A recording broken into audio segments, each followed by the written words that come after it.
আল্লাহ রাব্বুল আলামিন বলেন, ফিরআউন মূসা আলাইহিস সালামকে চতুর্দিক থেকে, তিন দিক থেকে ঘেরাও করেছে। একদিকে দরিয়া, তিন দিকে ফিরআউনের সৈন্যরা।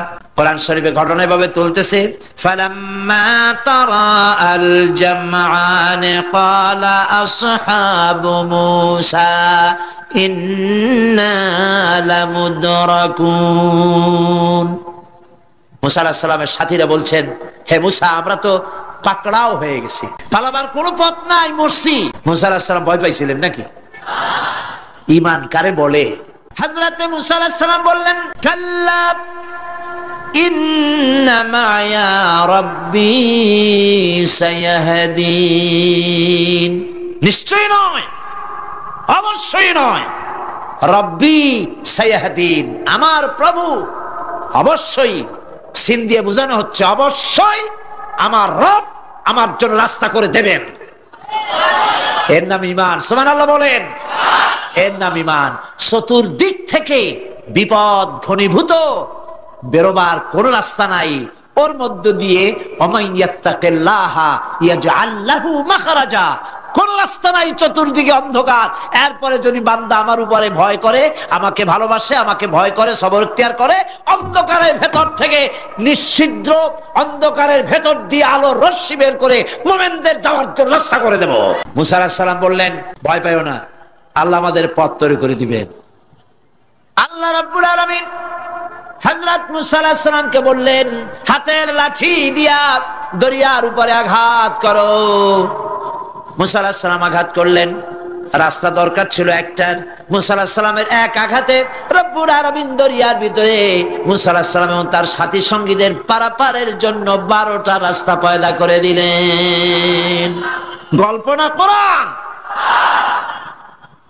রাস্তা তৈরি হয়ে গেল 12টা, সব পার হয়ে গেল। ফিরআউন তার দলবল নিয়ে আসছে। আল্লাহ রাব্বুল আলামিন বলেন, ওয়া আনজাইনা মূসা ওয়া মান মাআহু আজমাইন সুম্মা আগরাকনাল আখারিন। মূসা আলাইহিস সালামকে পার করলাম, পিছনে যারা আসতেছিল, কারা আসতেছিল? ফিরআউন। ফিরআউন আসছে তার দলবল নিয়ে। আসে রাস্তা দেখা মনে করছে ওর বাজানের তৈরি করে রাস্তা, দলবল নিয়ে নামছে। দরিয়ার মাঝখানে এলো, আল্লাহ পাক অর্ডার করলেন খুন, বাস রাস্তা বন্ধ হয়ে গেল। রাস্তা কি হয়ে গেল? শুরু হয়ে গেল চুবনি। পানির ভিতরে চুবনি খাচ্ছে, নিচে যায়, উপরে ওঠে। পানি খাইতে খাইতে পেট পটকা মাছের মতো এরকম মোটা হয়ে গেছে। ডুবে ডুবে সব মরছে। এখন ফিরআউন একা, কেউ নাই। ফিরআউন একা। ফিরআউন পানির ভিতরে চুবনি খেতে খেতে তুফানের ভিতর থেকে নাক একটু জাগায় আর বলে, আমানতু আন্নাহু লা ইলাহা ইল্লাল্লাযী আমানাত বিহি বানু ইসরাঈল। ও আল্লাহ, তুমি ছাড়া কোনো ইলাহ নাই, আমি ঈমান আনলাম ওই আল্লাহর উপরে। বনি ইসরাঈল ঈমান আনছে যার উপরে। কাজী বনি ইসরাঈলদের পার করে দিয়েছো, আমারও পার করো। আল্লাহ তুমি রক্ষা করো, আমি তো মুসলমান। ওয়া আনা মিনাল মুসলিমিন, আমি তো মুসলমান, কলেমা পড়লাম, তারপরও চুবাও কেন? আল্লাহ রাব্বুল আলামিন বলেন, আল আন, এখন ওয়াকাদ আসাইতা ক্বাবলু ওয়া কুনতা মিনাল মুফসিদিন। এখন ঈমান আনতেছ, আর এর পূর্বে আমার দিন যারা জমিনে প্রতিষ্ঠিত করতে চেয়েছে তাদেরকে জেল দিয়েছো, জুলুম করেছো, অত্যাচার করেছো। আজ তোমাকে ছাড়বো না, তোমাকে শুধু মারবই না। আল ইয়াউমা নুনাজ্জিকা বিবাদানিক, আল ইয়াউমা নুনাজ্জিকা বিবাদানিক, আমি তোরে শুধু মারবই না। জোরে বলেন, কে বলতেছেন? আমি তোরে শুধু মারবই না, আল ইয়াউমা নুনাজ্জিকা বিবাদানিক, আমি তোর শরীরটারে বাঁচায় দেব। তোর শরীর পানিতে পচবে না, পোকায় খাবে না, মাটিতে পচাবে না, তোরে আমি শুটকি বানায় রাখবো। কিয়ামত পর্যন্ত দুনিয়ায় যত ফেরাউন আর ফেরাউনের বাচ্চারা আসে, তোরে দেখে যেন তারা ইতিহাস স্মরণ করে। আল্লাহ রাব্বুল আলামিন কোরআনে কারীমের মধ্যে পরিষ্কার করে মানুষদেরকে বুঝায় দিয়েছেন, আল্লাহর উপর ঈমান আনলে পরে তার হিম্মত বেড়ে যায়, মনের বল বেড়ে যায়। সুবহানাল্লাহ। সূরা নাবার মধ্যে আল্লাহ বলেছেন এটাকে ওয়াজআলনা সিরাজাও ওয়াহাজা, উত্তপ্ত, অতি উজ্জ্বল, অতি উত্তপ্ত প্রদীপ। এই সূর্যটাকে আল্লাহ বলেছেন তার তাপ এত বেশি যে পৃথিবীর কোন কোন জায়গায় সূর্যের তাপ 140 ডিগ্রি ফারেনহাইট পর্যন্ত উঠে যায়, এত তাপ হয়। তো এই সূর্যের দিকে মানুষ যদি খালি চোখে তাকায় তাহলে তার চোখের দৃষ্টিশক্তি বিনষ্ট হয়ে যাওয়ার সম্ভাবনা থাকে। এই সূর্য দিয়ে আল্লাহ পাক ফসল পাকান, এই সূর্য দিয়ে জীবকুলের প্রাণ শক্তির সঞ্চার করেন আল্লাহ পাক। এই সূর্য, বিজ্ঞানীরা বলেছেন, একটা বই আছে, লেখকের নাম আমার মনে নাই, man does not stand alone. এই বইয়ের ভিতরে এই বিজ্ঞানী লিখেছেন, আল্লাহর সৃষ্টি রহস্য সম্পর্কে লিখেছেন যে সূর্য যেখানে এখন আছে, স্রষ্টা নিশ্চয়ই একজন আছেন, তিনি বলছেন যে সূর্য যেখানে আছে ওখান থেকে যদি কিছু নিচে নেমে আসতো সূর্য, তাহলে গোটা পৃথিবী পুড়ে ছাই হয়ে যেত।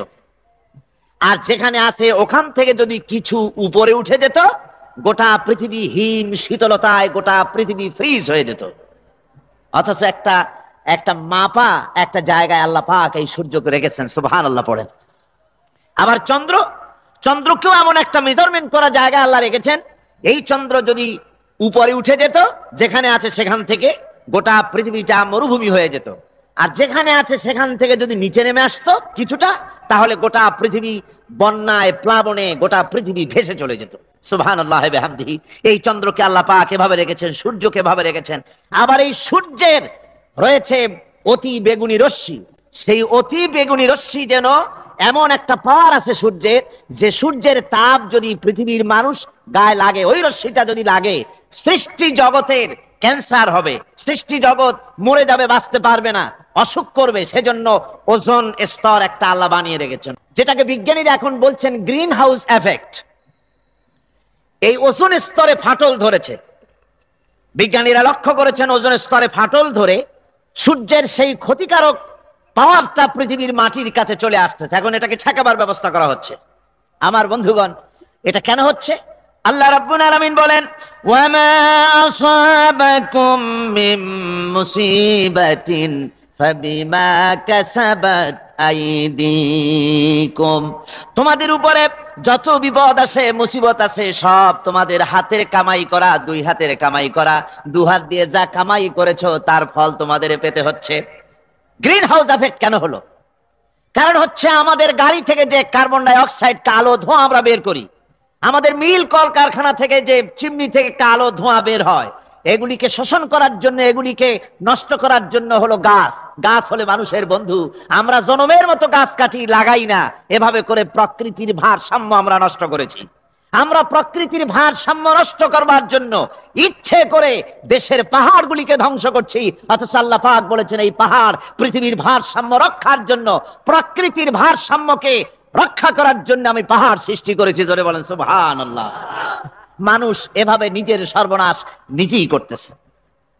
আল্লাহ পাক বলছেন, এভাবে করে আমি সব কিছুকে একটা সুন্দর পদ্ধতি দিয়ে সৃষ্টি করেছি। আর ওই যে আলোকমণ্ডিত চাঁদ, ওই চাঁদ সম্পর্কে প্রশ্ন তুলেছে কাফেরেরা, যে চাঁদটা কি? ওয়ায়াসআলুনাকা আনিল আহিল্লাম কুল হিয়া মাওয়াকিতু লিন্নাস। আল্লাহ রাব্বুল আলামিন বলেন, নবী আপনাকে প্রশ্ন করা হয় চাঁদের ক্রমবর্ধমান এবং ক্রমহ্রাস সম্পর্কে, যেটা কি আপনি তাদেরকে বলে দেন। আমি এই চাঁদকে একটা প্রাকৃতিক ক্যালেন্ডার বানায়া, চিরস্থায়ী ক্যালেন্ডার বানিয়ে তাম পৃথিবীর মানুষের জন্য আকাশে ঝুলায় রেখেছি, মহাশূন্যে টানায় রেখেছি, যেন প্রতিদিন রাত্রি বেলায়, দিনের বেলায়, রাতের বেলায় তারা দিন রাত মাস বছর গণনা করতে পারে। এই জন্য বিনা পয়সার একটা ক্যালেন্ডার আমি ঝুলায় রাখছি। জোরে বলেন সুবহানাল্লাহ। এমনি করে চাঁদ এবং সূর্যকে আমি সৃষ্টি করে দিয়েছি। আল্লাহ পাক বলেন, وهو الذي جعل الليل والنهار خلفة لمن أراد أن يذكر أو أراد شكورا। আর আমি দিন এবং রাতকে একে পরস্পরের স্থলাভিষিক্ত বানিয়েছি, যারা শুকর আদায় করবে আর যারা এর দ্বারা জ্ঞান অর্জন করবে তাদের জন্য। অর্থাৎ তারা এগুলি দেখে মনে করবে যে এগুলি খালি খালি না। এই যে রাত আসতেছে, দিন আসতেছে, দিন এবং রাত্রের এই যে পরিবর্তনটা, এর মধ্যে রয়েছে নিদর্শন। সূরা আলে ইমরানের মধ্যে আল্লাহ পাক বলেন, ইন্না ফি খালকিস সামাওয়াতি ওয়াল আরদি ওয়াখতিলাফিল লাইলি ওয়ান নাহার লাআয়াতিন লিউলিল আলবাব। যারা নিশ্চয়ই আমার এই সৃষ্টি রহস্য সম্পর্কে, দিন এবং রাতের পরিবর্তনের ব্যাপারে যারা চিন্তা করে, গবেষণা করে, তাদের জন্য আমি অনেক কিছু চিন্তার বিষয়ের মধ্যে রেখে দিয়েছি। তারা এসব আমার সৃষ্টি নৈপুণ্যতা দেখে তারপরে তারা হতবাক, বিস্ময় বিমুখ হয়ে তারা বলে, এগুলি দেখে আর বলে, আল্লাযীনা ইয়াযকুরুনাল্লাহা কিয়ামান ওয়া কুউদান ওয়া আলা জুনুবিহিম ওয়া ইয়াতাফাক্কারুনা ফি খালকিস সামাওয়াতি ওয়াল আরদ। তারা বসা অবস্থায়, দাঁড়ানো অবস্থায় আমার প্রশংসা করে আর বলে, রব্বানা মা খালাকতা হাযা বাতিলান সুবহানাকা ফাকিনা আযাবান নার। আয় আল্লাহ পাক, তুমি কোনো কিছু খেল তামাশার বিষয়বস্তু করে তৈরি করো নাই, অতএব জাহান্নামের শাস্তি থেকে তুমি আমাকে রক্ষা করো। আল্লাহর নবী বলেছেন, আল্লাহর সৃষ্টি নৈপুণ্যতা সম্পর্কে যদি কোনো বান্দা 1 ঘন্টা চিন্তা করে, 1 ঘন্টা যদি গবেষণা করে, চিন্তা করে, রব্বুল আলামিন তার আমলনামায় 60 বছরের নফল ইবাদতের সওয়াব লিখে দেন। জোরে বলেন সুবহানাল্লাহ। আল্লাহ পাক এই সমস্ত কথা বলে এখন ওই ফর্মুলা বলতেছেন যে আসলে আমার বান্দা হওয়ার জন্য, খাঁটি বান্দা হওয়ার জন্য তার কয়েকটি বৈশিষ্ট্য থাকতে হবে। আল্লাহ পাক এখানে 8টি বৈশিষ্ট্য বর্ণনা করেছেন। আল্লাহর খাঁটি বান্দা হওয়ার জন্য বৈশিষ্ট্য কয়টা লাগবে? 8টি। বেহেশত কয়টা? বেহেশত কয়টি? আল্লাহ পাক বৈশিষ্ট্য বানিয়েছেন 8টি। এখানে 8টি বৈশিষ্ট্যের কথা বলা হয়েছে।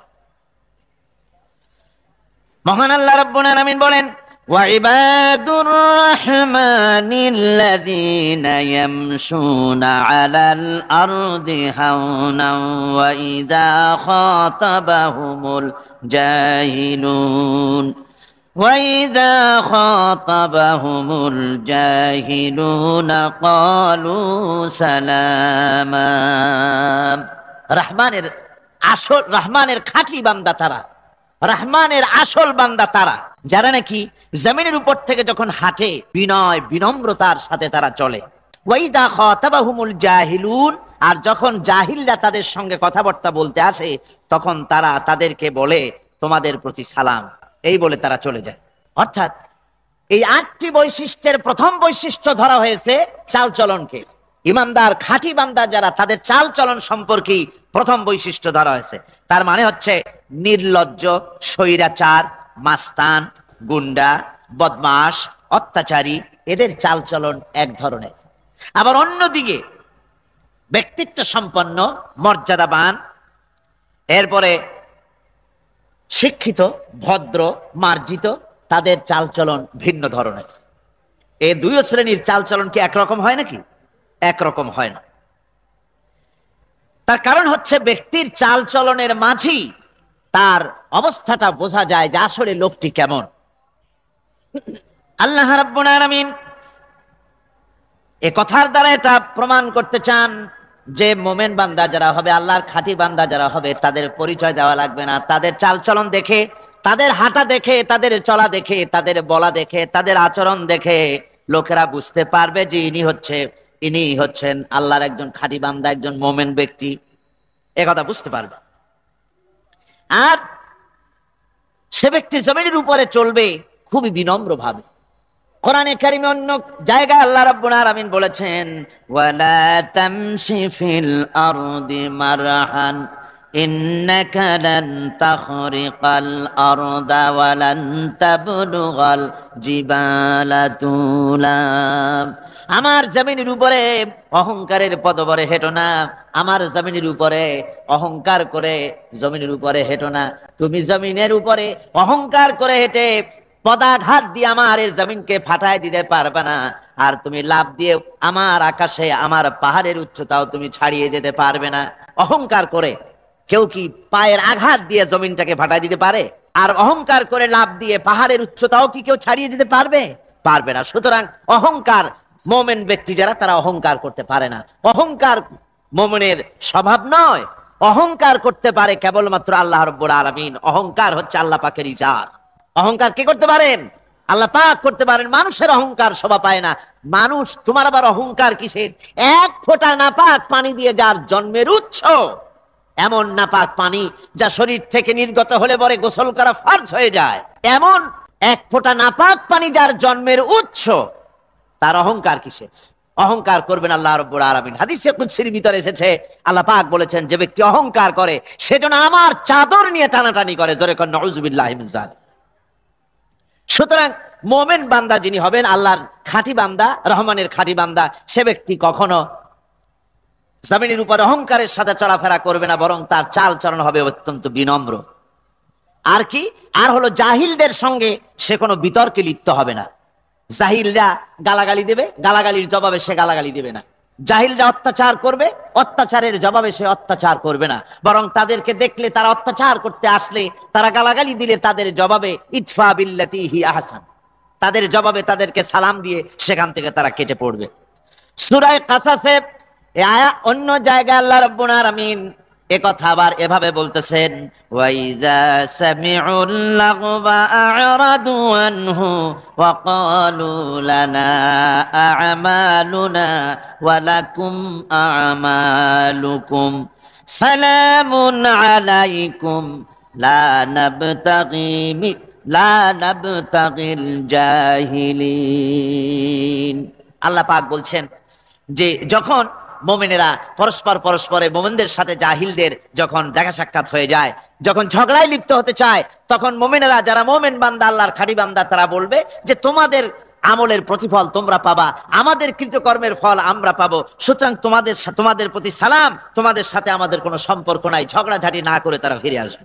আল্লাহ পাক এরপরে বলেন, والذين يبيتون لربهم سجدا وقياما।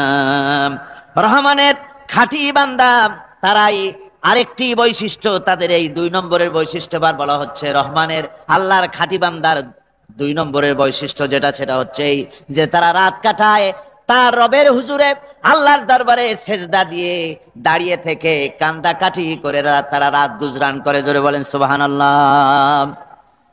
আর এর বিপরীত যারা, তারা রাত কাটায়, রাতের বেলা মদ, জুয়া, সিনেমা, গান বাজনা, অশ্লীলতা, নাটক, হাবিজাবি গল্প গুজব করে তারা তাদের রাত কাটায়। আর যারা মোমেন বান্দা, আল্লাহর বান্দা, যারা খাঁটি বান্দা, তারা এই রাত তারা আল্লাহর ইবাদতের ভিতর থেকে কান্দাকাটির মধ্য দিয়ে দাঁড়িয়ে দাঁড়িয়ে অথবা সেজদার ভিতরে তারা তাদের রাত কাটিয়ে দেয়। কোরআনে কারীমে আল্লাহ রাব্বুল আলামিন একথা এভাবে বলেছেন, তাতাজাফা জুনুবুহুম আনিল মাদাজি'i ইয়াদউনা রাব্বাহুম খাওফান ওয়া তামআন। আমার মুমিন বান্দারা তাদের পার্শ্বদেশ এবং পৃষ্ঠদেশ, বিছানার উপরে বেশি রাত থাকে না। তারা তাদের রবের প্রতি, রবের ভয়, আল্লাহর ভয়, আশা এবং আশা পোষণ করে। আর তারা আল্লাহকে ভয় করে তারা বিছান থেকে নিজের পিঠকে আলাদা করে নিয়ে তারা রাতের বেলায় আমার কাছে কান্দে, আমার কাছে দোয়া করে, তারা কান্দে, ইবাদত করে। সূরা যারিয়াতের ভিতরে রব্বুল আলামিন বলতেছেন, কানু কালিলাম মিনাল লাইলি মা ইয়াহজাউনা ওয়া বিল আসহারি হুম ইস্তাগফিরুন। আমার এই মুমিন বান্দাগুলি, আমার খাঁটি বান্দা যারা, তারা সারা রাত ঘুমায় না। রাতের একটা অংশ মাত্র তারা ঘুমায়, সারা রাত ঘুমায় না, একটা অংশ তারা ঘুমায়, আর বাকি অংশটুকু শেষ রাত্রে তারা ওঠে আর আমার দরবারে তারা কান্দে, মাপ চায় আর কাঁদতে থাকে, চোখের পানি ফেলতে থাকে। আল্লাহ রাব্বুল আলামিন শেষ রাত্রে প্রথম আকাশে আসেন। হাদিস শরীফে এসেছে, প্রথম আকাশে আল্লাহ রাব্বুল আলামিন এসে দুনিয়ার মানুষকে ডাকেন, কে আছো? গুনাহ করে জীবন বোঝাই করে ফেলেছো, নাফরমানি করেছো, গুনাহ করেছো, অথবা বিপদে পড়েছো, ঋণগ্রস্ত হয়ে পড়েছো, অসুবিধায় পড়েছো, মামলা মকদ্দমায় পড়েছো, আমার কাছে মাপ চাও, আমার কাছে সাহায্য চাও। এই সময় যে সমস্ত বান্দারা আরামের ঘুমকে হারাম করে আল্লাহর দরবারে কাঁদতে থাকে, তাহাজ্জুদের নামাজ আদায় করে যখন হাত তুলে কাঁদে, আল্লাহ পাক তখন এই দৃশ্য দেখে ফেরেশতাদের বলেন, ও আমার ফেরেশতারা, আমার ওই বান্দাগুলি কাঁদে কেন? সমস্ত মানুষ যখন ঘুমানো, এই বান্দাগুলি কাঁদে কেন বলো? ফেরেশতারা বলে, আল্লাহ তুমি তো ভালো করে জানো। ফেরেশতারা বলে, আল্লাহ পাক বলবেন, তবুও তোমাদের মুখ থেকে শুনতে চাই। ফেরেশতারা তখন বলবে, রব্বুল আলামিন তোমার বান্দা গুনাহ করেছে, জাহান্নামের ভয়তে তোমার কাছে কাঁদতেছে, তোমার ভয়তে কাঁদে, জাহান্নামের ভয়তে কাঁদে। আল্লাহ জিজ্ঞেস করেন, ফেরেশতারা ওরা যে আমার ভয়তে কাঁদে, ওরা কি আমারে দেখছে নাকি? ফেরেশতারা বলেন, না খোদা তোমারে দেখে নাই। আল্লাহ পাক বলেন, ওরা আমার যে জাহান্নামের ভয়তে কাঁদে, ওই জাহান্নাম তারা দেখেছে নাকি? ফেরেশতারা বলে, না আল্লাহ, তোমার জাহান্নাম ওরা দেখে নাই, তোমার বেহেশত কিছুই দেখে নাই। আল্লাহ পাক বলেন, ও আমার ফেরেশতারা, এই বান্দাগুলি আমার দোজখ দেখে নাই, আমাকে দেখে নাই, হাসর মিজান সিরাত কিছুই দেখে নাই, শুধু কোরআনের কথা শুনে, আমার নবীর কথা শুনে, আমার কোরআনের কথা শুনে বিশ্বাস করে আরামের ঘুমকে হারাম করে কিভাবে কাঁদতেছে তাকায় দেখ। আমার রহমতের দরিয়ায় জোশ মেরে গেছে, তোরা সাক্ষী থেকে যা, আমার ওই ক্রন্দনরত বান্দাগুলিকে আমি আল্লাহ মাফ করে দিলাম। আল্লাহ পাক বলেন, আম্মান হুয়া কানিতুন আনা আল-লাইলি সাজিদাও ওয়া কাইমা। আল্লাহ রাব্বুল আলামিন বলেন, সিজদার ভিতরে আর দাঁড়ানোর ভিতরে আমার এই বান্দাগুলি আখিরাতে আমার সঙ্গে দেখা করা লাগবে এই ভয়তে, জাহান্নামের ভয়তে তারা কাঁদে, এভাবে কাঁদতে থাকে। আর আল্লাহ পাক ওই সময় তাদের গুনাহ মাফ করতে থাকেন। কোরআনে কারীমের ভিতরে আল্লাহ পাক বলেন, সারা রাত ঘুমাতে আল্লাহ নিষেধ করেছেন, সারা রাত যেন ঘুমায় না, পাইকারি দরে ঘুমায় না, একটু জাগো। ওয়াযকুর ইসমা রাব্বিকা বুকরাতাও ওয়া আসীলা। সকাল এবং সন্ধ্যায় তোমার প্রভুর, তোমার রবের জিকির করো, স্মরণ করো। ওয়া মিনাল লাইলি ফাসজুদ লাহু ওয়া সাব্বিহু লাইলান তাওয়িলা। তোমার রাতের বেলায় রাতের একটা অংশ সেজদায় অবনত হও, আর রাতের দীর্ঘ সময় ঘুমায় থেকো না, হয় একটা লম্বা সময় ঘুমাও, কিন্তু একটা অংশ রাখো যে সময় তুমি আমার দরবারে সেজদায় পড়ে যাবে, কাঁদবে। আমার বন্ধুগণ, রাতটা ওয়াজআলনাল লাইলা সুবাতা, আল্লাহ রাব্বুল আলামিন ওয়াজআলনান নাওমা সুবাতা ওয়াজআলনাল লাইলা লিবাসা, ঘুমকে বানায়ছেন আল্লাহ শান্তির বাহন, আর রাতকে করেছেন আচ্ছাদন। রাতকে কি করেছেন? আচ্ছাদন। রাতকে একটা পর্দা লাগিয়ে দিয়েছেন, রাতের পর্দা। যেহেতু প্রেম ভালোবাসা ঢোল পিটায় করা যায় না, ঢোল পিটায় প্রেম করা যায় যায় না, মানুষকে দেখায় দেখায় প্রেম ভালোবাসা করা যায় না। এটা হলো দুনিয়ার রীতিনীতি, দুনিয়ায় যেটা মানুষেরা করে। আসল সবচাইতে বড় ভালোবাসার পাত্র হলেন আল্লাহ, মাশুক হলেন আল্লাহ, আশেক হলো মানুষ। আশেক এবং মাশুকের ভিতরে প্রেম বিনিময় হবে, ভালোবাসার আদান প্রদান হবে, কথোপকথন হবে। এজন্য দিনের কোলাহলপূর্ণ অবস্থায় তা হয় না বলে রব্বুল আলামিন বলেন, আমি তোমাদের জন্য রাতকে একটা আচ্ছাদন, একটা পর্দা বানায় দিস। এই রাতের পর্দার ভিতরে থেকে আমারে ডাকো, আমাকে, আমার কাছে তুমি আমাকে ডাকো, একটা লম্বা সময় নিয়ে আমাকে বলতে থাকো, আমাকে ডাকতে থাকো। আল্লাহ পাক তার নবীকেও বলেছেন, ইয়া আইয়ুহাল মুযাম্মিলু কুমিল লাইলা ইল্লা কালিলা। হে চাদর আচ্ছাদিত ব্যক্তি, রাত্রিকালে সালাতে দণ্ডায়মান থাকো, কিন্তু কম, সারা রাত জাগার দরকার নেই। একটা অংশ জাগো, যখন তুমি আমার জন্য কাঁদবে, আমার জন্য সেজদায় পড়ে থাকবে। রাসূল পাক সাল্লাল্লাহু আলাইহি সাল্লাম তাহাজ্জুদের নামাজি সেজদায় পড়ে থাকতেন, রাতে ঘন্টার পর ঘন্টা চলে যেতেছে। হযরত আয়েশা বলেন, আমি মনে করতাম সেজদায় এমন ভাবে রাসূল পড়েছেন আর ওঠেন না, আমার মনে হতো হুজুর বুঝি ইন্তেকাল করে গেছেন। আমি রাসূলের পায়ের আঙ্গুল ধরে আস্তে করে চাপ দিতাম, হুজুর তাতে একটু ব্যথা পেয়ে আঙ্গুল নাড়া দিতেন, তখন আমি মনে করতাম আল্লাহর নবী বিদায় হন নাই, বেঁচে আছেন।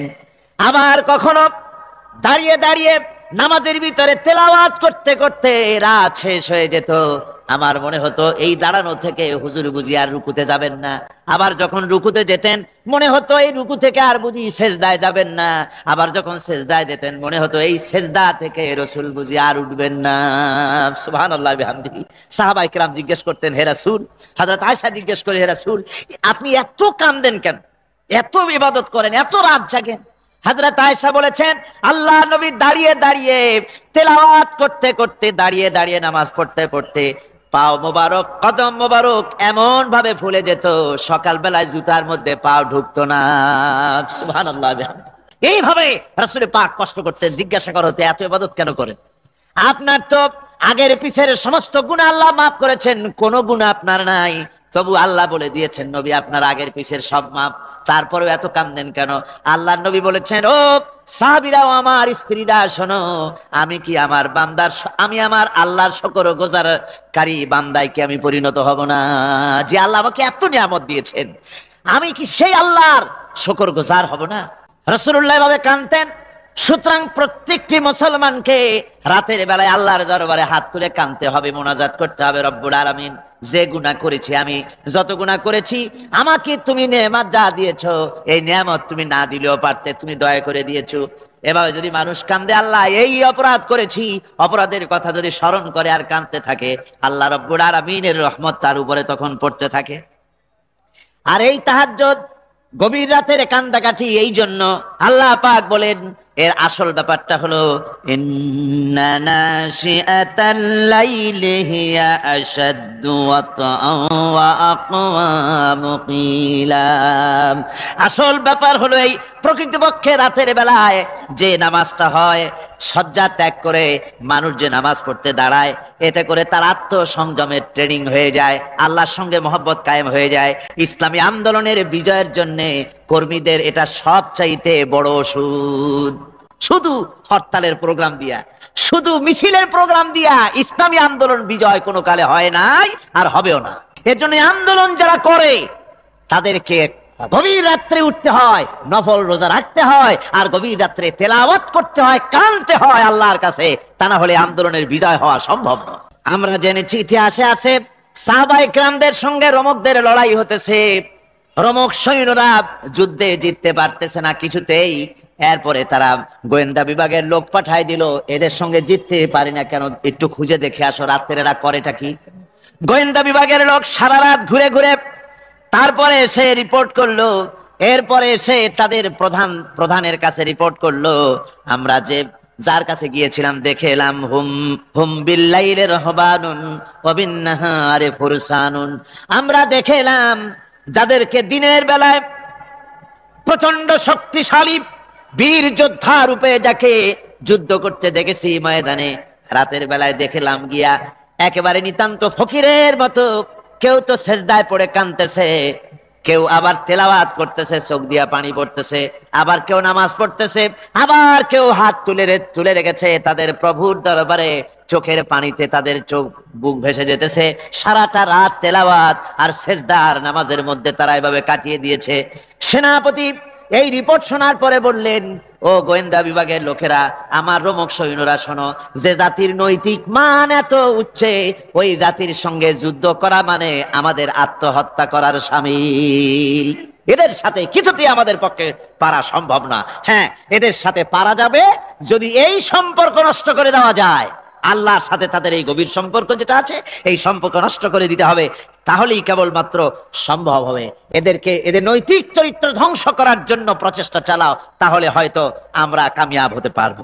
এই জন্য গভীর রাত্রে যারা ইমানদার ব্যক্তি, তাদের জন্য গভীর রাত্রে জাগার একটা ব্যবস্থা আল্লাহ পাক বলেছেন। ইমানদার ব্যক্তিদের জন্য এটা হলো 2 নম্বরের বৈশিষ্ট্য।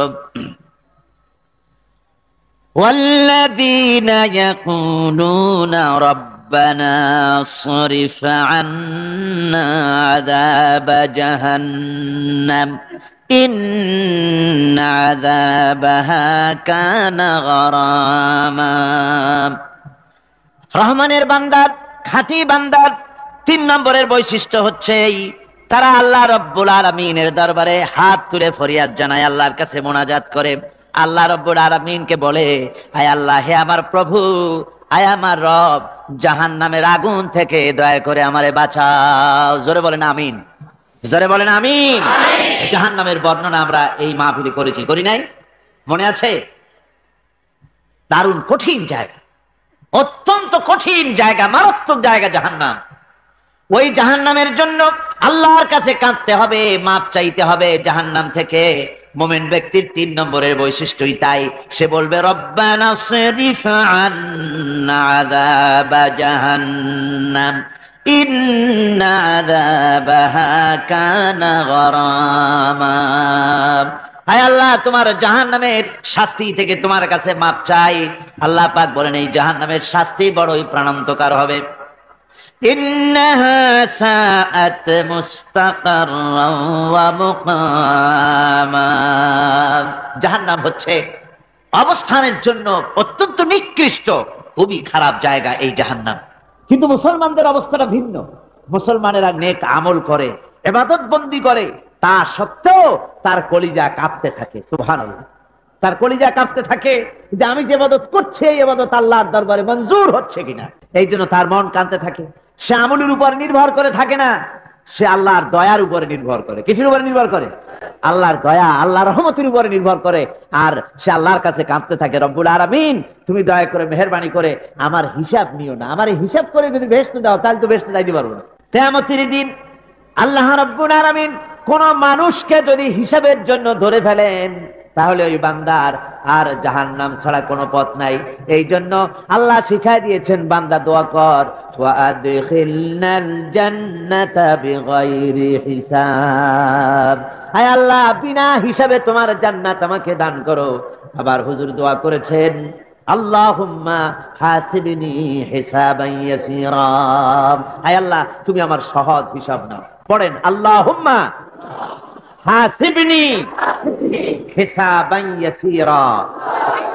হিসাবে ইয়াসীর, সহজ হিসাব। আয় আল্লাহ, তুমি আমার সহজ হিসাব নাও। এই হাদিসের ব্যাখ্যা এসেছে সহজ হিসাব কি? ব্যাখ্যা এসেছে সহজ হিসাবটা হচ্ছে আল্লাহ রাব্বুল আলামিন কিয়ামতের ময়দানে তার কোন বান্দাকে যদি রহমত করতে চান, কোন বান্দার প্রতি যদি দয়া করতে চান, কাউকে যদি ক্ষমা করতে চান, তাহলে আল্লাহ রাব্বুল আলামিন তাকে একটা পর্দার আড়ালে ডেকে নেবেন।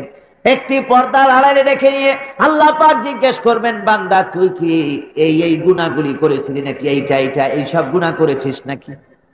আল্লাহ জিজ্ঞেস করবেন বান্দাকে, অবস্থাটা কেমন হবে চিন্তা করেন। বান্দা এইগুলি করেছিস নাকি?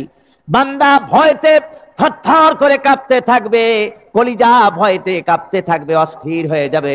সে স্বীকার করবে, রব্বুল আলামিন তুমি যা বলেছো আমি সব অন্যায় আমার দ্বারা হয়েছে, আমি বুঝতে পারি নাই, আমাকে মাফ করে দাও। রব্বুল আলামিন বান্দাকে বলবেন, যা বান্দা আমি তোকে মাফ করে দিলাম, আমার জান্নাতে চলে যা। সুবহানাল্লাহ ওয়া বিহামদিহি। সুতরাং জাহান্নামের শাস্তি থেকে সব সময়ের জন্য আল্লাহর কাছে মাফ চাইতে হবে। والذين إذا أنفقوا لم يسرفوا ولم يقتروا وكان بين ذلك قواما। রহমানের প্রকৃত খাঁটি বান্দা তারা, যারা নাকি যখন খরচ করে খরচের সময় বেহুদা খরচ করে না, আবার খরচের ভিতরে কার্পণ্যতাও তারা করে না। ওয়াকানা বাইনা যালিকা কাওয়ামা, এই দুইয়ের মাঝে তারা ভারসাম্য রক্ষা করে, মধ্যম নীতি অবলম্বন করে চলে। তার মানে হলো পয়সা আছে বলি এই পয়সা দিয়ে তারা মদ খায় না, জুয়া খেলে না, মিনা বাজার ইত্যাদি শয়তানি বদমাশি সিনেমা হল ইত্যাদি বানায়া পাপের বোঝা বাড়ায় না। তারা অতিরিক্ত কোনো খরচ করে না, আবার অর্থ পূজারী ব্যক্তির মতো কার্পণ্যতাও তারা করে না। দুইয়ের মাঝে তারা ভারসাম্য রক্ষা করে। এক শ্রেণীর লোক আছে মাল শুধু জমায়, খরচ টরচ করে না। কোরআন শরীফে বলা হয়েছে, আল্লাযী জামা মালান ওয়া আদ্দাদা, মাল জমা করে আর গুনতে থাকে, মাঝে মধ্যে আবার টেলিফোন করে, হ্যালো সোনালী ব্যাংকের ম্যানেজার সাহেব নাকি? বলে হ্যাঁ, দেখুন তো আমার আমলনামাটায় কত আছে এখন। হিসাব টিসাব করে আর তাড়াতাড়ি, এখন তো আর আমলনামা দেখতে সময় লাগে না, তাড়াতাড়ি দেখা যায়। আগে যেমন ব্যাংকে গিয়ে যদি জানতে কেউ চাইতো যে আমার ডেবিট কত, ক্রেডিট কত, ব্যালেন্স কত ইত্যাদি জানতে চাইলে তাকে একেবারে সেই লেজার খোলা লাগে, বিরাট বিরাট বই, বড় বড় কিতাব যা গরুর গাড়ি দিয়ে টানা লাগে, এত বিশাল বিশাল বই ছিল।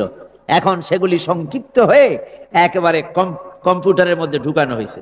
কম্পিউটারের ভেতরে রয়েছে একটা ছোট্ট যন্ত্র যার নাম হলো মাইক্রোচিপস। একেবারে এতটুকু ছোট্ট মাইক্রোচিপস।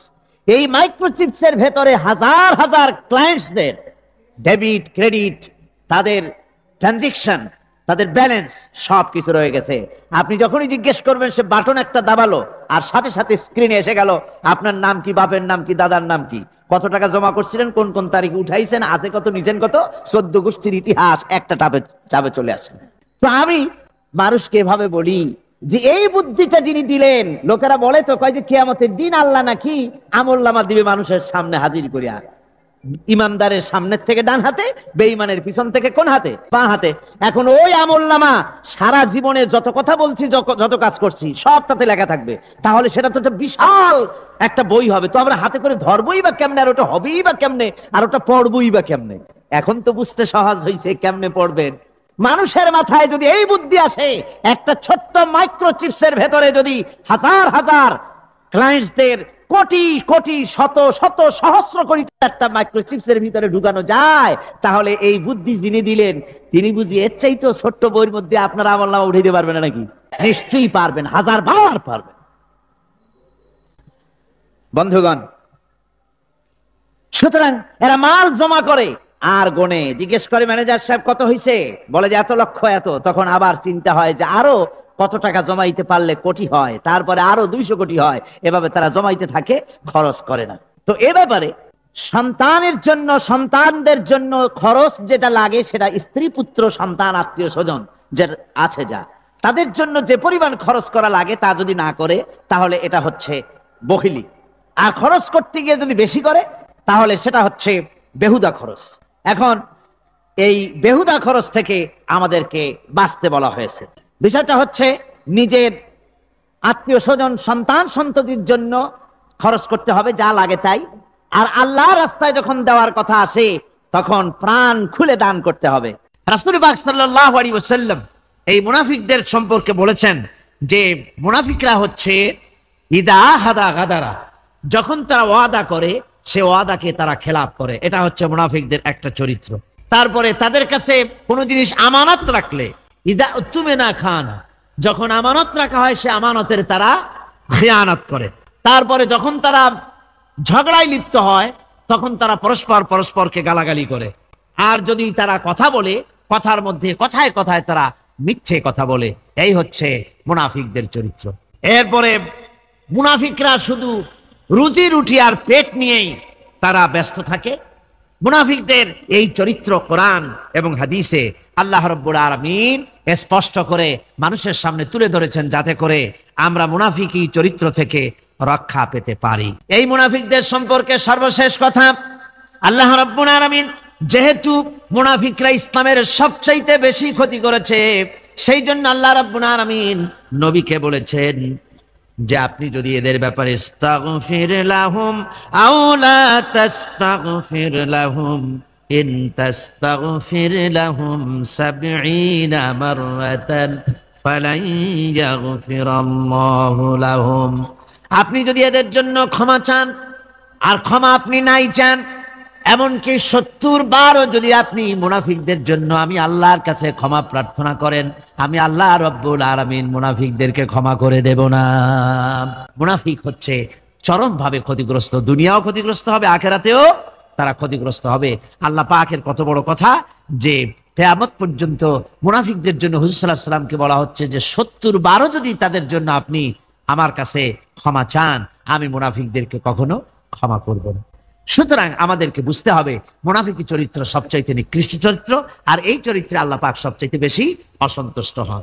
আল্লাহ পাক তাই বলছেন, কাবুরা মাকতান ইনদাল্লাহি আন তাকুলু মা লা তাফআলুন, আল্লাহর কাছে সবচাইতে বেশি ক্রোধ উদ্রেককারী এই ব্যাপারটাই যে তোমরা যা বলো তা তোমরা করো না। এটা বড় মারাত্মক ব্যাপার, আল্লাহ এটাকে সহ্য করেন না।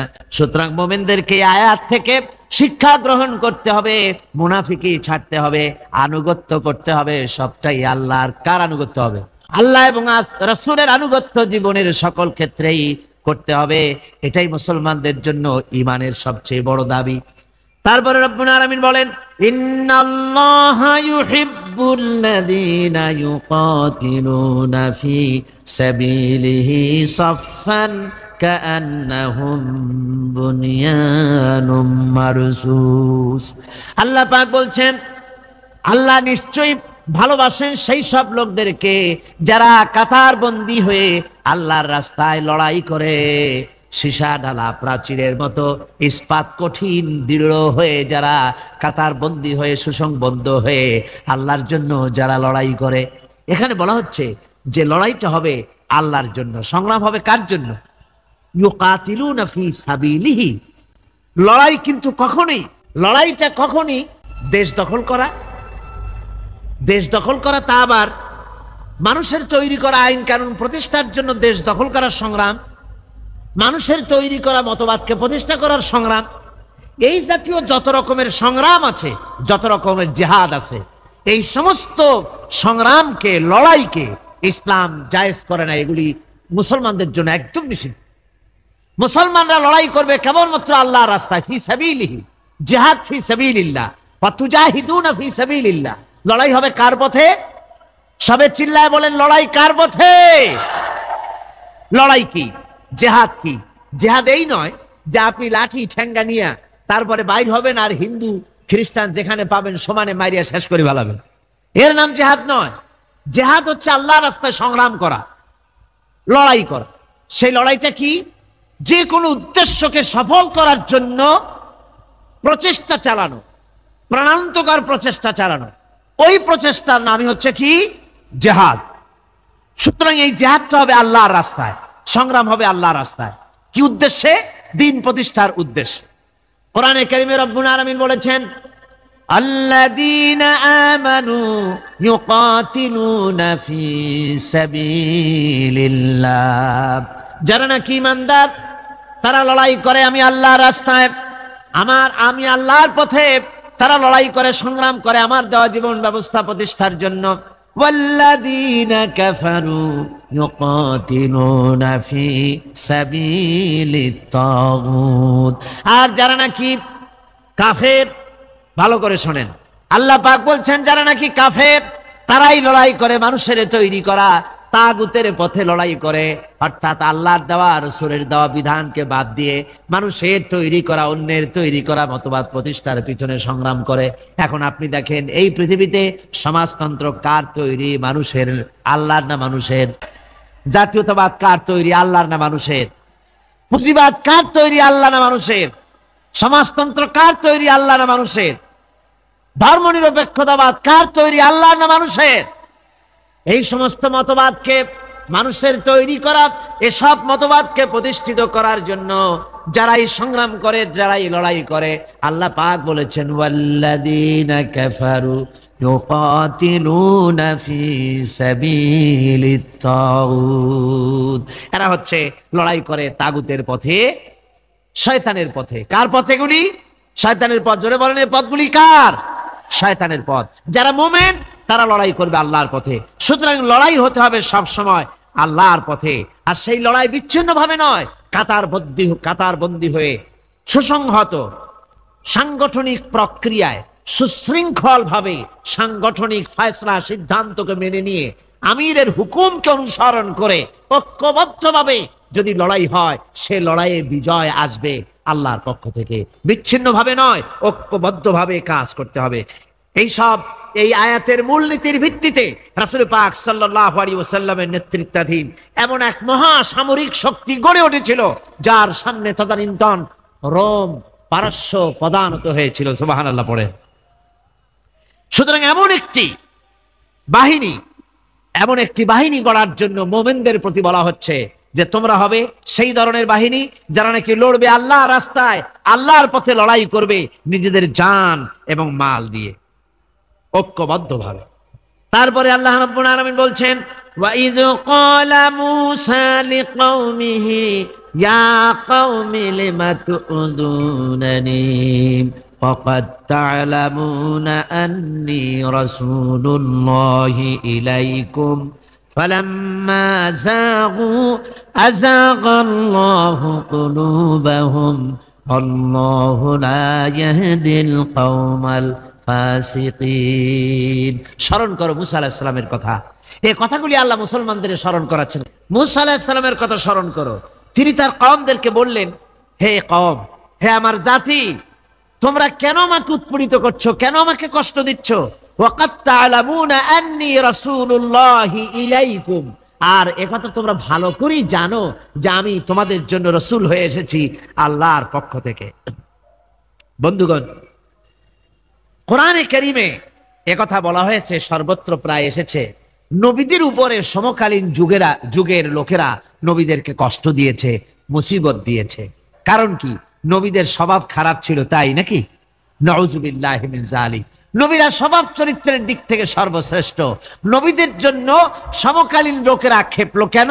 খেপেছে একটাই কারণ ছিল। নবীদের বিরুদ্ধে খেপার একটি কারণ, তা হচ্ছে নবীরা দুনিয়ার মানুষের সামনে বলেছেন, ইয়া কওমি ইবুদুল্লাহা মা লাকুম মিন ইলাহিন গায়রু। নবীরা দাওয়াত দিয়েছেন, ও আমার কওম, ও আমার জাতি, এক আল্লাহ ছাড়া কারো গোলামি করা যাবে না, কারো আনুগত্য করো না, দাসত্ব করো, গোলামি করো একমাত্র আল্লাহ রাব্বুল আলামিনের। অন্য আয়াতে এসেছে, আল্লাহ পাক বলেছেন, ওয়ালাকাদ বা'আসনা ফি কুল্লি উম্মাতির রাসূলা আন ইবুদুল্লাহা ওয়াজতানিবুত তাগুত। আমি এমন কোন জাতি নাই, এমন কোন দল নাই যাদের জন্য নবী প্রেরণ করি নাই। নবীরা গিয়া তাদেরকে বলেছেন, এক আল্লাহর গোলামি করো, আর মানুষের দাসত্ব তাগুতের গোলামি বর্জন করো, আল্লাহর গোলামি করো। এই কথা বলার সঙ্গে সঙ্গে তাগুত খেপে গেছে, তাগুত সহ্য করতে পারে নাই। তাগুত বলা হয় সেই শক্তিকে, যে শক্তি নিজে শুধু আল্লাহর আইন অমান্য করে বসে থাকে না, অন্যদেরকেও আল্লাহর আইন অমান্য করতে বাধ্য করে। ওরাই খেপে গেল, ওরা খেপে মার আরম্ভ করে দিল। হযরতে মুসা আলাইহিস সালাম মার খেয়েছেন, হযরতে মুসা আলাইহিস সালাম, হযরতে ঈসা আলাইহিস সালাম, ইব্রাহিম আলাইহিস সালাম, নূহ আলাইহিস সালাম, এমন কোন পয়গম্বর আছেন যিনি মার খান নাই? কোরআনে কারীম বলা হচ্ছে, ইয়া হাসরাতান আলাল ইবাদ মা ইয়াতিহিম মির রাসূলিন ইল্লা কানু বিহি ইস্তাহজিউন। আফসোস বান্দার উপরে, এমন একজন রাসূলও পাঠাই নাই যার সঙ্গে সমকালীন যুগের লোকেরা ঠাট্টা করে নাই, বিদ্রুপ করে নাই, পাগল বলে নাই, এমন একজনও পাঠাই নাই। যাকেই পাঠিয়েছি তার সাথে সমকালীন লোকেরা ঝগড়া বিবাদ করেছে, মারধর করেছে, অত্যাচার করেছে। বিশ্বকবি, কবি সম্রাট আল্লামা ইকবাল রহমতুল্লাহ আলাইহি বলেছেন, সতীজা কা রহা হ্যায় আজল সে তায়মরোজ, সতীজা কা রহা হ্যায় असल से तायमरोज, चरागे मुस्तफा भी से शरारे बुलाबी। মুস্তাফার দ্বীপ শিখার সাথে, মুস্তাফার দ্বীপ শিখার সাথে আবু লাহাবের স্ফুলিঙ্গের সংঘর্ষ চলে এসেছে। আবহমান কাল থেকে শুরু হয়েছে, আজও চলছে, কিয়ামত পর্যন্ত চলতে থাকবে। তবে কিনা আবু জেহেলের, আবু লাহাবের অগ্নিস্ফুলিঙ্গ নির্বাপিত হয়ে যাবে, আর মুস্তাফা সাল্লাল্লাহু আলাইহি ওয়াসাল্লামের দ্বীপ শিখা জ্বলতেই থাকবে, নিভে যাবে না। কারণ হচ্ছে আল্লাহ পাক বলেছেন, ইউরিদুনা লিইউতফিউ নূরাল্লাহি বিআফওয়াহিহিম ওয়াল্লাহু মুতিম্মু নূরিহি ওয়ালাউ কারিহাল কাফিরুন। কাফের বেঈমানেরা চায় মুখের ফু দিয়ে আমার আলোকে নির্বাপিত করে দেবে, আমার দ্বীনকে দুনিয়া থেকে মিটিয়ে দেবে। আল্লাহ পাক বলেন, আমি আমার দ্বীনকে পূর্ণতা দান করব, জাঁকজমকের সাথে আমার দ্বীন দুনিয়ার বুকে প্রতিষ্ঠিত হবে। তাতে কাফেরদের কলিজার ভিতরে যতই জ্বালা যন্ত্রণা হোক না কেন, ওদের মনে যত কষ্ট হোক, ইসলাম প্রতিষ্ঠিত হবে। আল্লাহ বলেছেন, কে বলেছেন? আল্লাহ পাক, আমি আমার দ্বীনকে পূর্ণতা দান করব। সুতরাং কাফেররা বাধা দিল নবীদের। কারা বাধা দিল? কাফেররা। যারা বাধা দিল তারা সংখ্যায় 3 শ্রেণী। কয় শ্রেণী? ভালো করে মনে রাখুন। বর্তমানে তারা আর নাই। জি, বর্তমানেও আছে, ভবিষ্যতেও থাকবে। 3 শ্রেণীর লোকেরাই বাধা দিয়েছে, বর্তমানেও দিচ্ছে, ভবিষ্যতেও দিবে। এই 3 শ্রেণীর প্রথম শ্রেণী হলো রাষ্ট্রশক্তি। রাষ্ট্রশক্তি বাধা দিল কেন? কেন বাধা দিল? রাষ্ট্রশক্তি যেমন ফেরাউন, রাষ্ট্রশক্তি নমরুদ, রাষ্ট্রশক্তি হচ্ছে আবু জেহেল, আবু লাহাব, আবু সুফিয়ান, উতবা, সাইবা, মুগীরা, এরা বাধা দিল। রাষ্ট্রশক্তি বাধা দিল। বাধা দেওয়ার কারণ হলো রাসূলুল্লাহ বলেছেন, নবীরা বলেছেন, তারা বলেছেন সবাই, ইয়া কওমি ইবুদুল্লাহ মা লাকুম মিন ইলাহিন গায়রু। নবীজি বলেছেন, ইয়া আইয়ুহান নাস কুলু লা ইলাহা ইল্লাল্লাহ তুফলিহুন। ও মানব সকল, ঘোষণা করে দাও কোনো ইলাহ নাই, কোনো আইনদাতা নাই, কোনো বিধানদাতা নাই, আল্লাহ ছাড়া কোনো উপাস্য নাই, মাবুদ নাই। এই কথাগুলি যখন নবীরা বলেছেন, তখন সমকালীন রাষ্ট্রশক্তি বুঝতে পেরেছে আমাদের মাতবাড়ি তো আর চলবে না। যদি লা ইলাহা ইল্লাল্লাহ হয় তাহলে তো আমরা থাকি না। কারা থাকে না? রাষ্ট্রশক্তি। কারা থাকে না? কর। আমি আপনাদের কাছে মাঝে মধ্যে কথা জিজ্ঞেস করি, আপনারা কি তাতে বেজার হন নাকি? জিজ্ঞেস করি এই জন্যে যাতে আপনাদের কথাগুলি মনে থাকে। রাষ্ট্রশক্তি বাধা দিল এই কারণে যে আমরা তো তাহলে আর থাকি না। লা ইলাহা, কোনো ইলাহ নাই, কোনো আইনদাতা নাই, কোনো বিধানদাতা নাই, কোনো শাসনকর্তা নাই, কেউ নাই আল্লাহ ছাড়া, একমাত্র আইন চলবে আল্লাহ। তাহলে আমরা লাগি কোন কাজে? আমাদের তো নেতৃত্ব থাকবে না, আমাদের মাতবাড়ি থাকবে না, আমাদের আইন চলবে না, আমরা তো বেকার হয়ে যাব। সুতরাং এইটাকে বন্ধ করতে হবে, এটা বন্ধ করতে হবে। এই আইন যদি চালু হয় তাহলে তো মৌজ করা যাবে না, ফুর্তি করা যাবে না, এই ড্রিঙ্ক এন্ড বিমেরি এগুলি তো আর চলবে না। দু ফুর্তি নো চিন্তা, এসব তো আর চলবে না। মদ খাওয়া, জুয়া খেলা, শয়তানি করা, বদমাশি করা, জনগণের টাকা নিয়ে নিজের বাপের সম্পত্তি মনে করে তা গ্রহণ করা, এভাবে করে সর্বনাশ করা তো আর চলবে না, মাতবাড়ি তো চলবে না। সুতরাং ঠেকা। আল্লাহ রাব্বুল আলামিন বলেন, ফেরাউন মূসা আলাইহিস সালামকে চতুর্দিক থেকে 3 দিক থেকে ঘেরাও করেছে। একদিকে দরিয়া, 3 দিকে ফেরাউনের সৈন্যরা। কোরআন শরীফে ঘটনা এভাবে তুলতেছে, ফালাম্মা তারা আল জামআন ক্বালা আসহাবু মূসা ইন্না লামুদরাকুন। মূসা আলাইহিস সালামের সাথীরা বলছেন, হে মূসা, আমরা তো পাকড়াও হয়ে গেছি, পালাবার কোনো পথ নাই, মরছি। মূসা আলাইহিস সালাম ভয় পাইছিলেন নাকি? ঈমান কারে বলে? হযরতে মূসা আলাইহিস সালাম বললেন, কাল্লা ইন্না মা'য়া রাব্বী সায়াহদিন। নিশ্চয় নয়, অবশ্যই নয়, রব্বী সায়াহদিন, আমার প্রভু অবশ্যই, সিন দিয়ে বোঝানো হচ্ছে অবশ্যই আমার রব আমার জন্য রাস্তা করে দেবেন। এর নাম ঈমান। সুবহানাল্লাহ বলেন। এর নাম ঈমান। চতুর্দিক থেকে বিপদ ঘনীভূত, বেরোবার কোন রাস্তা নাই। ওর মধ্য দিয়ে ওমাইয়াত্তাকিল্লাহা ইয়াজআল লাহু মাখরাজা, কোন রাস্তা নাই, চতুর্দিকে অন্ধকার। এরপরে যদি বান্দা আমার উপরে ভয় করে, আমাকে ভালোবাসে, আমাকে ভয় করে, সবর ইখতিয়ার করে, অন্ধকারের ভেতর থেকে নিশ্ছিদ্র অন্ধকারের ভেতর দিয়ে আলোর রশ্মি বের করে মুমিনদের যাওয়ার জন্য রাস্তা করে দেব। মূসা আলাইহিস সালাম বললেন, ভয় পাইও না, আল্লাহ আমাদের পথ তৈরি করে দিবেন। আল্লাহ রাব্বুল আলামিন হযরত মূসা আলাইহিস সালামকে বললেন, হাতের লাঠি দিয়া দরিয়ার উপরে আঘাত করো। মূসা আলাইহিস সালাম আঘাত করলেন। রাস্তা দরকার ছিল একটার। মূসা আলাইহিস সালামের এক আঘাতে রব্বুল আলামিন দরিয়ার ভিতরে মূসা আলাইহিস সালাম এবং তার সাথী সঙ্গীদের পারাপারের জন্য 12টা রাস্তা পয়দা করে দিলেন। গল্প না কোরআন। রাস্তা তৈরি হয়ে গেল 12টা, সব পার হয়ে গেল। ফেরাউন তার দলবল নিয়ে আসছে।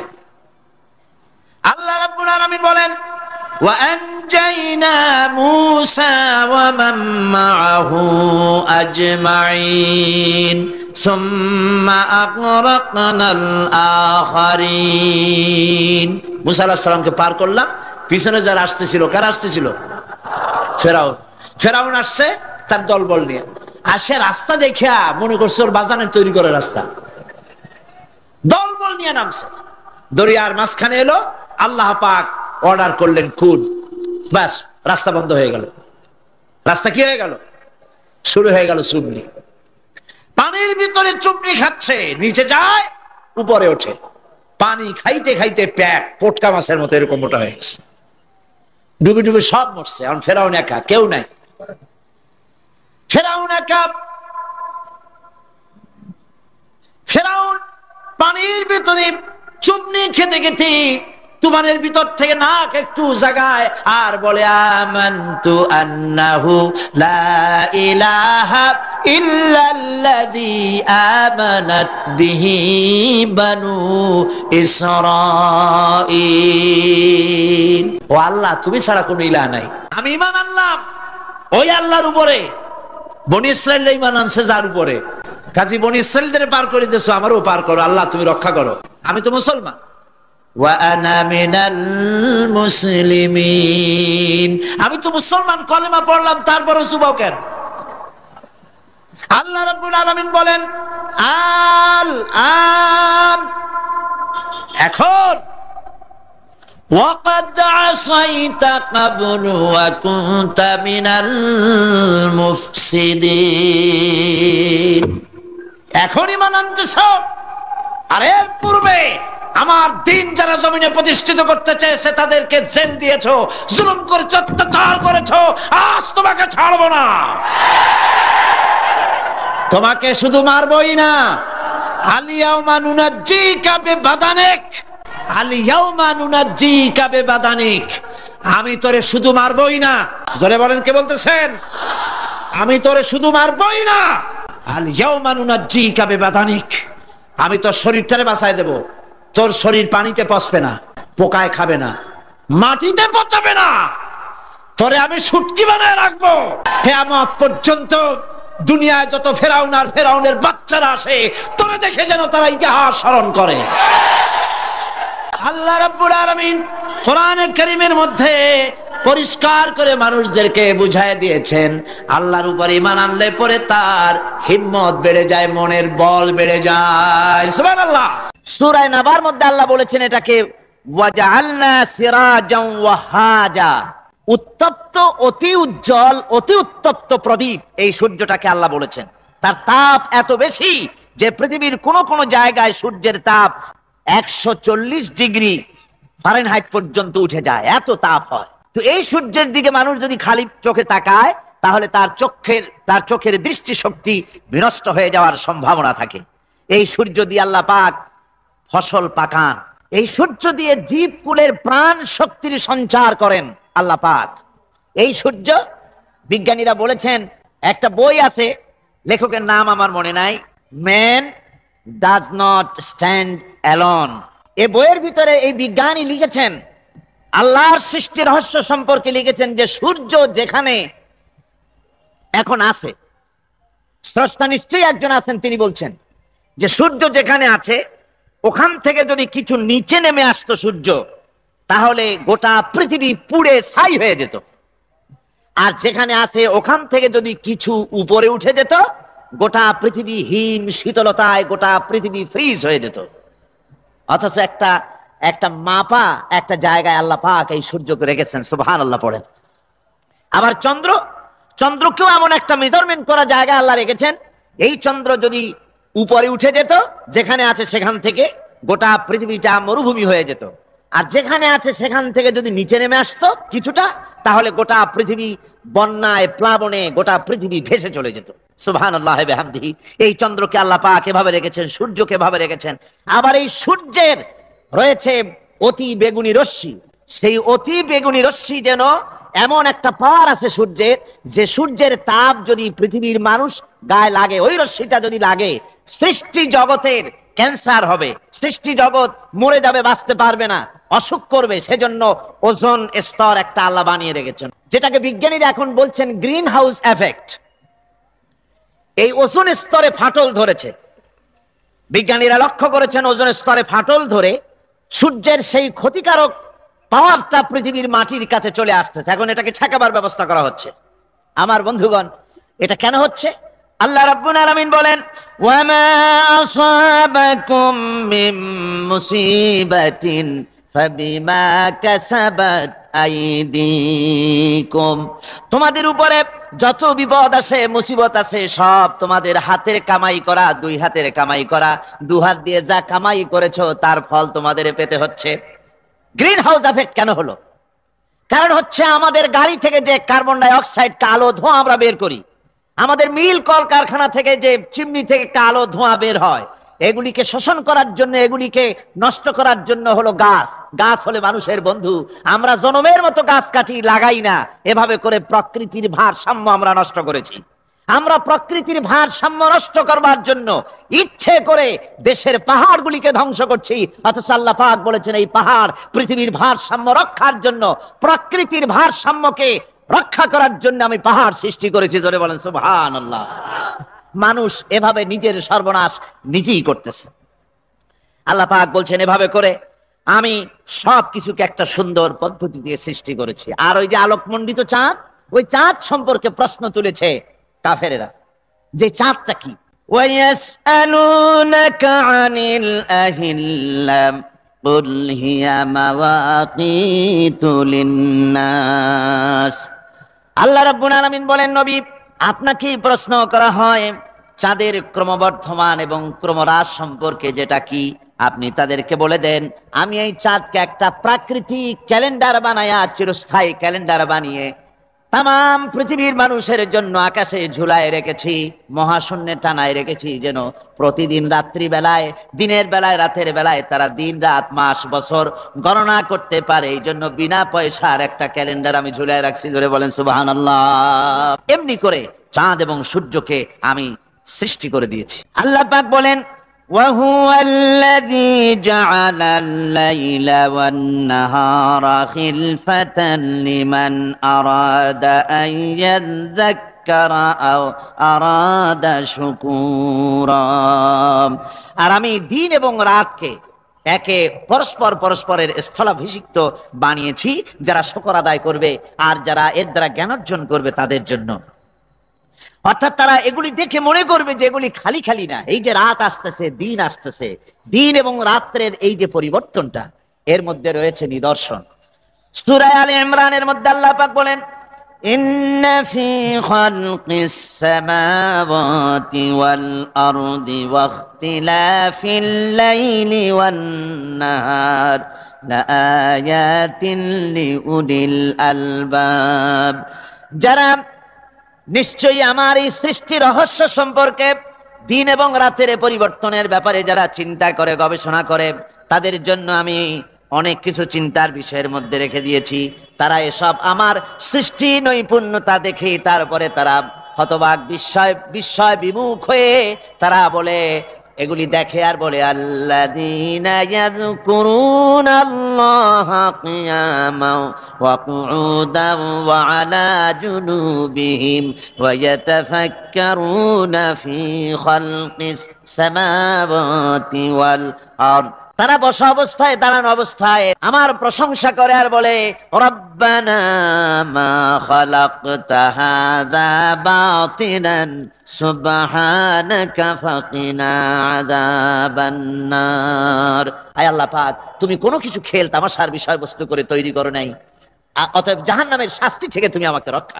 আজকের এই ওয়াজ যদি আপনার মনে সামান্য হলেও তাওয়াক্কুল জাগিয়ে থাকে, তাহলে অবশ্যই লাইক দিন, শেয়ার করুন এবং মন্তব্য লিখুন। আল্লাহই আমার রিজিকের মালিক।